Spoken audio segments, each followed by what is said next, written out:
Namaste. Welcome back to my channel. I'm Anvi and you're watching me on my segment Opinion Edge. This is a segment where I talk about current political events, issues, and my own analysis and explanations regarding those. And as you all know, I started a series of interviews this year. And for our second episode today, I have with me Maya Ram from the organization Mission Kali, which is basically an organization that fights against the issues of forced conversions happening in India. To give a brief introduction of Maya, she is an Indian American ex Christian born to a Hindu father and a Christian mother. She has been a volunteer with Mission Kali since last year after she was interviewed by them. She has published her story on Medium and has also published her work on outlets such as Creately, Opendia, and of course the website for Mission Kali. Without much further ado, let's begin the interview with Maya from Mission Kali.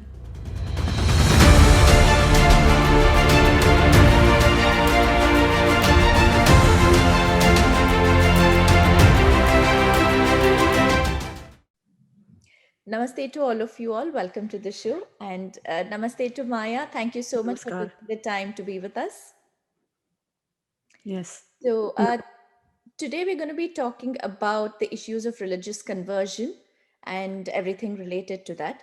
So, to begin with, I thought it would be interesting to start off with what religion means to you, because I know it's a very subjective term and everybody kind of approaches it in a different way. So, Right. because you are so much involved in this particular field of work, what would it mean to you? How do you approach it in your life? Well, first, I just want to say namaste to you on VG and also to your viewers. For me, religion is ultimately personal, but what it should mean to everyone is the pursuit of truth. And it's an individualized path. Um, there, there is that traditional dharmic understanding that with that all roads do lead to truth. Everyone just has a different path. Mhm. And that's what it means to me. What it should not mean is being forced onto a path that's been prescribed by others just because it has more followers per se, and also because of history, how we've been taught that only one path has been worth it because it triumphed over others. Right. I'm talking more about Christianity in this case, but it can also apply to Islam, the second most successful religion in the world with over 1 billion followers. Mm. That's a very interesting way to approach it. I usually look at it as, something which is to do with your personal belief. And a belief is something which can never be proven. It's your personal truth. It's a very interesting point that you brought about saying, which religion is more successful. That's a very different way of looking at it.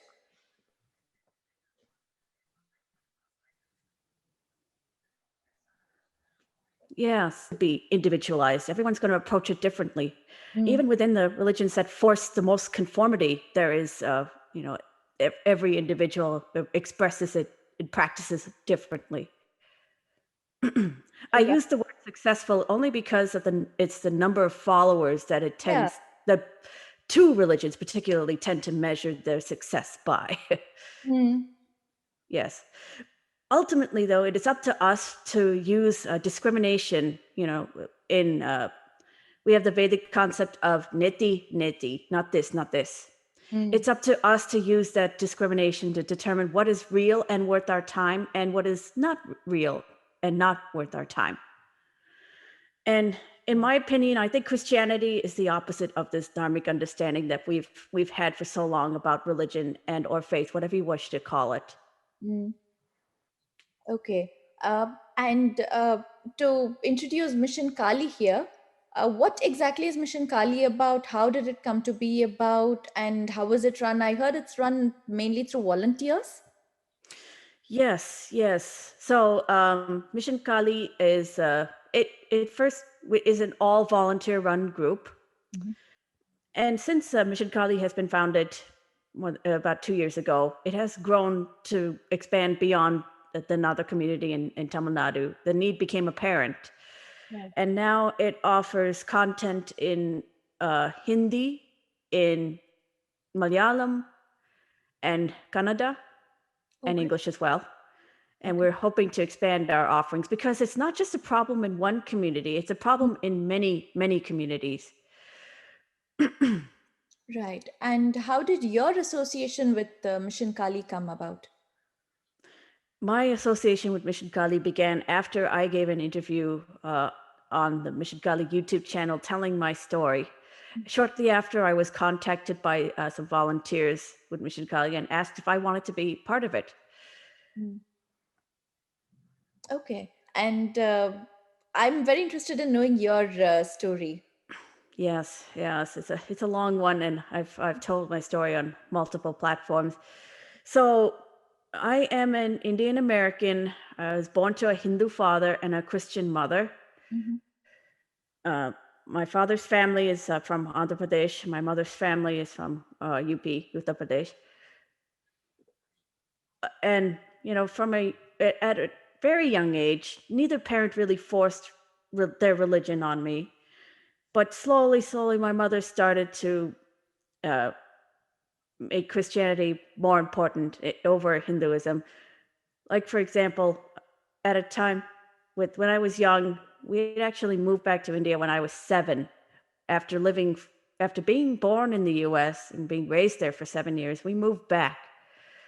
When we moved back, my Nainama, my paternal grandmother, she started to introduce us to Hindu style of worship, having us celebrate important festivals like Ganesh Chaturthi.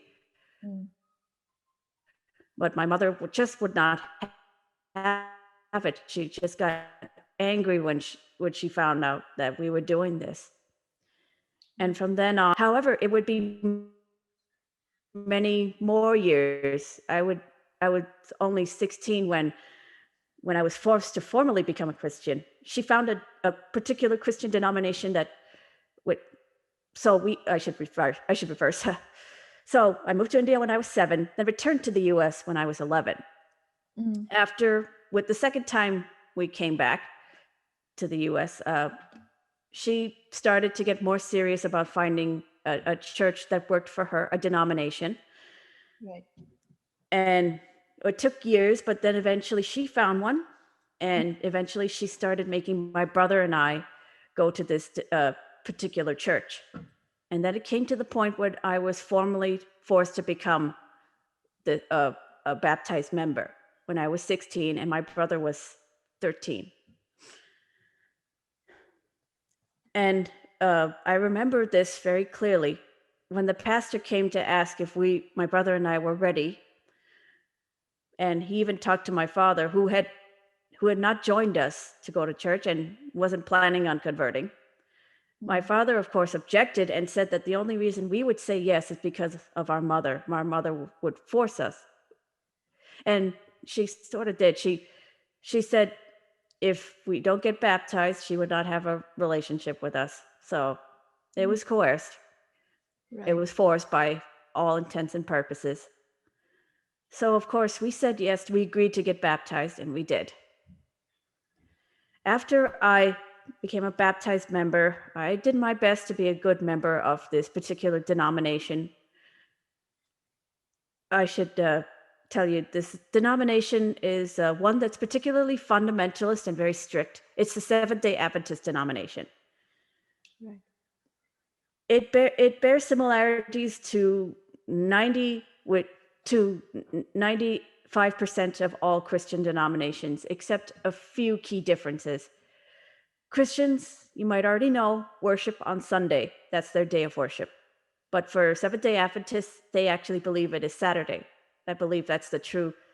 Uh, they would use the word Sabbath for a day of rest. They believe that it was the Catholic Church that falsely changed the day of worship for Christians to Sunday. And they also have strict rules on diet. They're the only denomination that actually advocates a vegetarian diet. Okay. Yeah, that's one thing that's different about them. Another thing that's different about them is they are very they emphasize an almost literalist interpretation of the Bible, and they place emphasis on the study of prophecy. on in predicting the end of the world when that will come. Right. So through this, I did my best to adhere to their rules, Mm, and as part of that, I started to read the Bible more closely, since that is what they wanted people to do, to read the Bible more closely and follow it to the letter. mm, And that's where a lot of questions first started coming up about the Bible, about what was in it. It's a lot of it just didn't make any sense. mm, Just didn't make any sense at all. Like, for example, this is something I have made a video on the Mission Kali YouTube channel, and have written an article on that's published on their website. There is a question of whether all professing Christians will go to heaven, or will it just be a certain number. In the mm, book of Revelation in the Bible, chapter 7, there is the number 144,000 men that will enter heaven, 12,000 from the tribes of Israel, the 12 tribes of Israel. mhm, And I asked my pastor about this, and he said it's just a metaphor. When, to go back, I had previously asked this pastor about what to believe about the creation story that's found in Genesis, that the earth was created in 6 days, and that humans were created from the dirt. When, of course, we know from science the earth is much, much older than 6 days, or as some Christians will like to say, 6,000 years, pointing to a certain verse that say 1,000 years is like a day in the eyes of the Lord, something to that effect. mm, And in that instance, he had told me to just to believe the Bible, and to quoting from another Bible book, Proverbs, to lean not on my own understanding. So I was confused when he told me that the number 144,000 in the book of Revelation was a metaphor. These right. sorts of questions persisted throughout, but it took me a while to uh, formally dissociate myself from the Seventh-day Adventist Church, Mhm, mainly due to fear. So I just put it in the back of my mind as I focused on other things, like finishing a school, finishing my university education, and trying to going out into the working world. right. Yeah, I think fear is one of the most important things that people use, especially when you take of religion as an organization, whatever religion it might be. Fear is one thing which I think works pretty well to make people accept it and to just follow whatever they are told to follow. I think that's pretty true with most religions, I would say. I would give a caveat. Most with I would say the two big Abrahamic religions.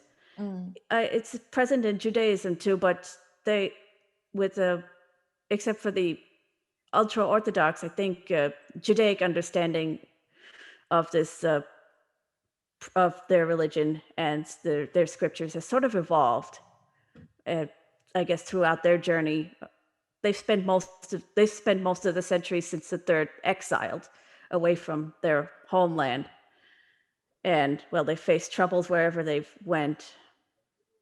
So I guess in response to that, they've sort of evolved in their understanding. mhm, Some even reaching an acceptance point that this was the wisdom of the time, but not always applicable now, mm. so to speak. At least that's what I understand from my research into Judaism, past, present, and yeah. Okay, well, that's great. And now, coming again to conversions, I'm sure there are people who convert willingly because they kind of find a sort of logic which they'll probably be looking for, or some sort of solace in a particular religion. But again, as you said, there are a lot of people who are being forced. So, when it comes to Mission Kali, how does the organization kind of identify these groups, or identify how this is happening, where this is happening? Like, what's the ground reality like? Well, the ground reality is earlier I told you that this group originated from the Nada community in Tamil Nadu, but they quickly realized this is a reality in many communities all over India, in Andhra Pradesh, which is unofficially 25 to 30% Christian. Officially, it's more like 3%, but even Christians acknowledge this open secret that it's much, much more than that. Also, in states like Punjab, in Maharashtra, in the primarily tribal areas in Chhattisgarh and Jharkhand, in Odisha, and many other places. I think pretty much the only place that has not seen this kind of rampant conversion activity yet is Uttar Pradesh, but it's slowly starting there too. Also, the northeastern states like Nagaland, Meghalaya, Mizoram, Tripura, they're pretty much gone. They're pretty much more than 90% Christian at this point. Wow. That's the ground reality they're dealing with. And what we're seeing is that many people are converting because of enticements such as food. I know it's a cliche, the term rice bag Christian, but there is some element of truth to it. There always has been. Did you know that it was actually coined by British missionaries? Did you Ah, know that? okay. No, I didn't. Oh, Yeah, actually, it was. They saw a uptick in Indians filling the pews of churches all through in British India, and they right. coined that term. Right, because they were getting food and so they were accepting that kind of a faith. Right. Yes, yes. They also used that term in and when they were trying to carry out conversion activity in China. Hmm. Okay, that's Yes, interesting. because China in the late 19th century, early 20th century, before Mao came, they were at the mercy of forces outside of their control, Mm, including missionaries. But I digress. Going back to India, food is used as an enticement. Medical care, mm, very often in small towns and villages, missionaries will put up clinics offering free medical care, and that is used as a way to entice people to convert. right. Missionaries also send their people to hospitals to just first as a to benevolently offer to pray for people as Mm, they lay sick in their hospital beds, but later to induce them and their families to convert, saying that if they convert, they will be healed from their illness. mm, I actually had an interview where one person was told that as her mother was fighting cancer. Other enticements include education. If what many families convert, if it increases their chances of a kid getting into a missionary run school, whether Catholic or Protestant. mm, And oftentimes it can also be marriage, or if a significant number of people in a village converts, they're at the risk of being ostracized if they don't. mm, That's the ground reality. That's the MO of missionaries over there. mm. As far as willing converts, honestly, I think it's only a handful. Handful. Yeah. Yeah, it's I think it's only a handful that sincerely believe that this Jesus fellow was this benevolent figure. Mm, But if they were to analyze it closely, there's a lot of doubt about the existence of Jesus. For the record, I do believe there was a historical Jesus, mhm, but many of the words attributed to him in their scriptures probably were not said by him. There's a lot of mythology around this Jesus figure, even not just borrowed from other pagan religions at the time in that area. mhm. So it was all kind of culminated into this one main faith. Yes, yes. And Mm, I think many people have find some sort of appeal in that mythology of this benevolent figure who told us to care for the least of us. right.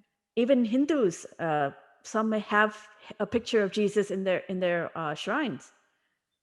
Mm, They even though they have no intention of converting, they believe that Jesus was this benevolent figure, mm, or they might believe in this this mythology that Jesus is a some sort of realized yogi that even came to Kashmir in his youth, and that's where he reached self-realization. There's Right. no proof of that. Just that there's no proof of with his time in the Middle East, really. Mm. But the point is, a lot of Christians might be attracted to that. I just have to ask, how informed was their conversion? How Mm. much did they really look at the evidence? Right. Yeah, I think that it all comes back to that. Like, how much did you actually study? How much did you actually know? And how much was your own self completely convinced by what the step that you were going to take? Yes. Yeah. Yes, but we have to allow that those were willing conversions. Yeah. But like I said, just a handful.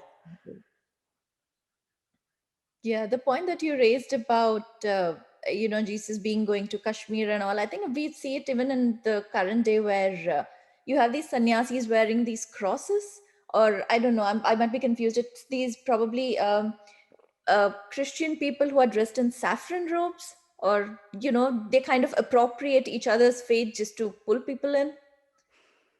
Oh, yes, yes, we have seen a lot of that. Mm. Um, Previously, I think during British rule, the strategy was use the use the appeal of the white British authority figure to get people to convert. I think many people that converted during that time must have thought that if we were to convert, we could be white adjacent. Mm. But after independence, that appeal is still there, but not as much.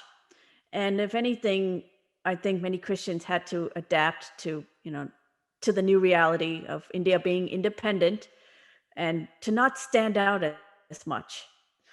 Mm. So many have started to wear saffron robes and started to, um, instead of singing translated hymns written by old white men, they now appropriate bhajans and other forms of music, including Carnatic music, to praise Jesus.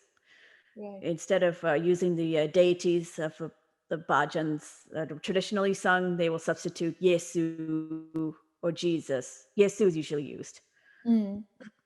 because in most of the languages of India, Yesu is the word they use for Jesus. Very common usage, yeah. Yes. So, what's like Mission Kali's main kind of work in trying to combat these kind of forced conversions? Yeah, we have like several initiatives or verticals, as I like to call them. Mm. One of them is, we publish awareness articles on our website. Mhm. We it's news and awareness, including of such topics as appropriation of cultural IP, Mm. intellectual property, and that can include traditions, rituals, agamas, symbols, and even clothing like the saffron robe. We Right. try to raise awareness of that. Also includes yoga and Ayurveda that can be considered cultural IP. Mm. And we frequently write about that. We try to raise awareness about it in the hopes of perhaps spearheading uh, the drafting of a Dharma intellectual property law Mm. that would um, that would protect, hopefully, against this sort of appropriation by missionaries, Okay. which has actually been going on for a long, long time. Mm. I don't know if you know this. It started back with Robert de Nobili. He was the first person to pioneer this concept of inculturation, as he called it. Mm. So he was the first person to dress up in a saffron robe, look like a Brahmin, in order to get the Brahmins of where he was in Tamil Nadu, Mhm. to convert. Wow. Okay. Then there are other people like Father Betty Griffin, who've actually started an ashram Mhm. called Satchitananda that is in Tamil Nadu. Right. Yes, and where they don't just read the Bible, but they also read the Bhagavad Gita as part of as as part of the intense study that the monks do, as well as any pilgrims that pay a visit. Mm-hmm. They've been able to fool many Indians in this way. Okay. Yeah. So that's just one topic that we raise awareness about. We also raise awareness about massive visa fraud done by organizations that have, some of who have been visiting India for multiple years at a time. Mm. What we do, we have a great legal team that scours the internet, researching organizations that are known to have a good presence in India, Mm-hmm. researching either their direct or indirect ties to organizations back overseas. And we also scour with the social media of interested persons to see when they last, took their trips to India, Mm-hmm. and we use that to file complaints with the Ministry of Home Affairs, and even now increasingly even the Prime Minister's office about visa violation by these by foreigners. Mm. And we have multiple complaints on our website. We've filed more than 100 so far. Wow. That's Yeah. really solid groundwork. That's amazing. Yes. Yes. Yeah. Other articles that are published on the website are, profiles of high-profile people, including many so-called Indian Christian heroes, many that are considered heroes in that community, as well as articles about Bible topics, many of which I have written for the Right. website. Mm. And overall, what we hope we all try to offer is a purva paksha of Christianity, meaning an analysis of everything about it, from the origins of Christianity to the logical fallacies of the Bible and its failure to be a meaningful force in the world, except for bad. Mm. And it's not just articles that we write on the website; it's also published videos. I've done short videos for the Mission Kali social media channels. Mm. And now we are offering a course that begins this Saturday called Gyan Yoda, which is an 8 to 10 week course on with further deepening our analysis of Christianity, origins, its history in the world, and further analysis of the books of the Bible Mhm. and other topics related to Christianity. We also try to do interviews. That's how I got my start on an Mhm. interview. And I have tried to interview people whenever I can. In fact, I'm going to do one this afternoon, actually. Mm. And then we are also working on a big project building a database of Christian atrocities against Hindus all throughout India in order to counter narratives that are set by organizations like Open Doors, the Barnabas Fund, and Persecution Relief, that there is widespread persecution against Christians in India.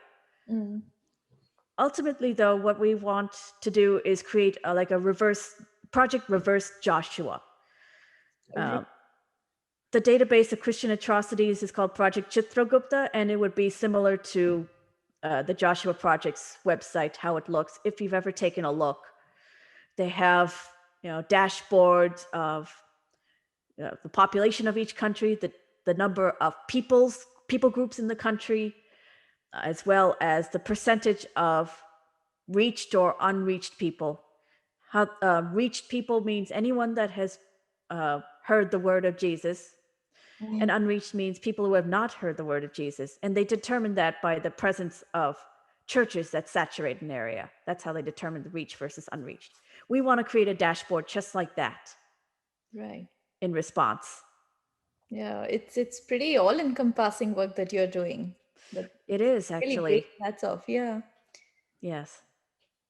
And how about the people who come to you? Do you have a sort of, I don't know if helpline would be the right word.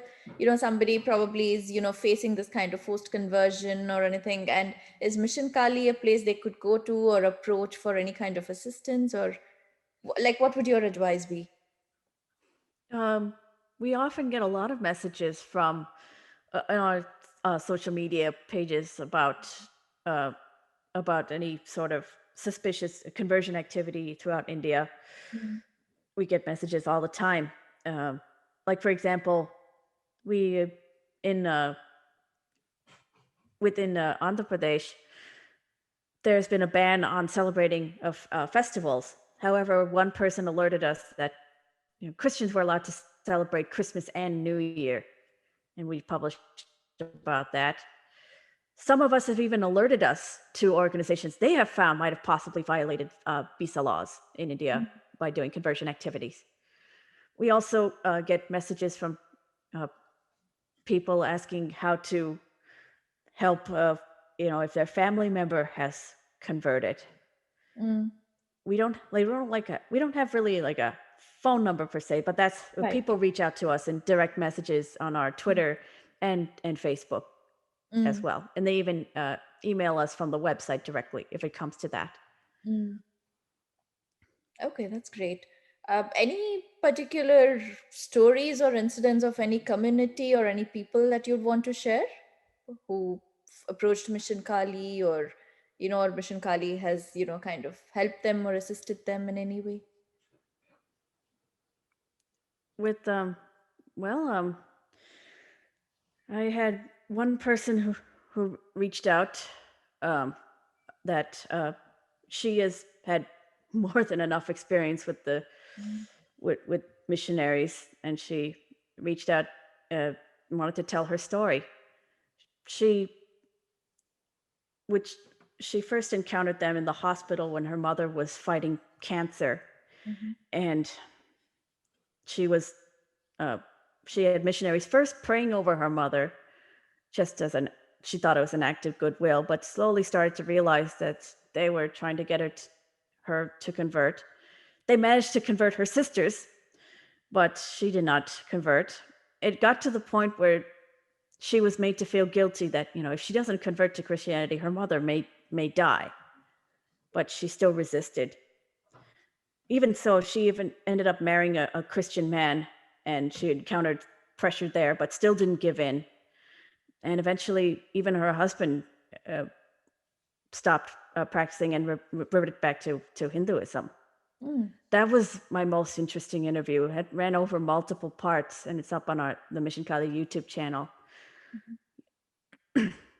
Well, I've that's also interviewed an American who's now in Japan, who was in a fundamentalist evangelical sect, and his story was also interesting. How he ended up on his own exploring not just Hinduism but also Buddhism, and then there is a growing pagan movement in India, in no, not in India, but in the U.S. Of many people are getting dissatisfied with Christianity, and some are finding other paths. mm, And then my last interview was with an ex Jehovah's Witness who was in Telangana, and learning about uh, that sect was certainly interesting. It's one of the most strict sects, and it's got many practices that are actually different from other Christian denominations and sects. okay. That's great. So yeah, I think this conversion, they use the term conversion mafia. So it's a pretty serious problem right now, I must say. You said you're based in the USA, right? Do you have volunteers of Mission Kali just in India, or I'm sure they must be out of India as well. So how does that work? Like, do you do work outside of India as well? The only work that anyone outside of India can do is mainly support. We Mm-hmm. can publish articles, publish videos, Mm, but ultimately the groundwork is done by volunteers in India, including and especially the legal work, right. and also and also publishing exposés that are based in the area. Like, for example, our Tamil language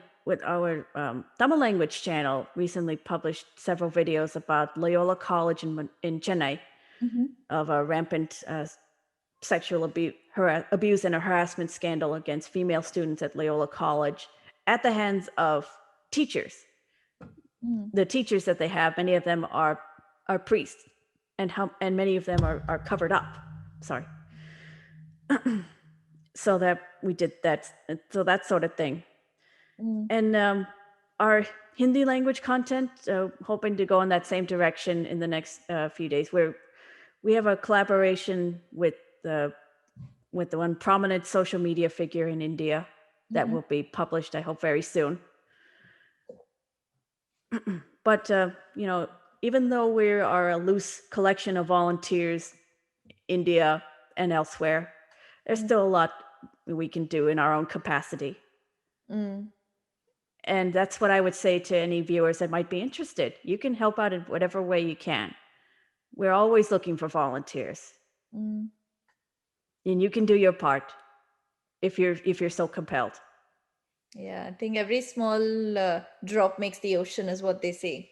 And I think it Yes. has to begin with basic awareness. And people need to realize that when you're actually talking about such sensitive issues, you're not doing it to target any particular religion, but it is to target the unlawful, you're basically taking away the freedom of right, to choose what you want to believe in. And I think this kind of sensitivity and this kind of awareness, the more it grows among the people, the more it would be helpful to, talk and discuss about these kind of issues. Oh yeah. Mm. Maya, it was a delight talking to you. Thank you so much. And I will link your Mission Kali links and the YouTube channels and the website and everything down in the description box so all our viewers can go have a look at them. And as you said, Okay. if anybody is interested in volunteering, as Maya said, Mission Kali is always looking for more people. So anybody is interested, they can definitely go approach them. Yes, absolutely. Thank you so much, Maya. Have a wonderful day. Thank you. You too. Namaskar. Namaste.